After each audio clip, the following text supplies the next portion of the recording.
ইকরা জান্নাত তানহা, ফাইজা আহমদ তাবাসসুম, মারিয়াম জান্নাত ইবানা, মাহিয়া, তাইফা, ফাতিমা, ফাইজা বেগম।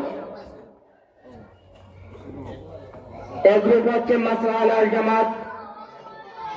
এখনই তারা মাসআলার প্রদর্শনী করবেন, শোনাবেন আপনাদেরকে। আপনারা কিসের জামাত?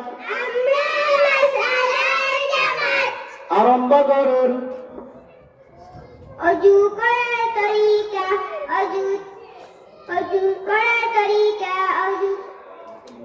অজুতে নিয়ত করা সুন্নাত, বিসমিল্লাহ পড়া সুন্নাত, দুনো হাতে কবজি তিনবার দোয়া সুন্নাত, তিনবারে মিসওয়াক করা সুন্নাত, তিনবারে কুলি করা সুন্নাত, তিনবারে নাকে পানি দেওয়া সুন্নাত, সমস্ত মুখ তিনবার দোয়া সুন্নাত, ডান হাতের কনিষ্ঠ তিনবার দোয়া সুন্নাত, বাম হাতের কনিষ্ঠ তিনবার দোয়া সুন্নাত, দুনো হাতের আঙ্গুলি কিলার করা সুন্নাত, সমস্ত মুখ তিনবার দোয়া সুন্নাত, সমস্ত মাথা একবার মাসাহ করা সুন্নাত, কান মাসাহ করা সুন্নাত, গর্দান মাসাহ করা মুস্তাহাব, ডান পায়ে টাকনি সহ তিনবার দোয়া সুন্নাত, বাম পায়ে টাকনি সহ তিনবার দোয়া সুন্নাত, দুনো পায়ের আঙ্গুলি কিলার করা সুন্নাত,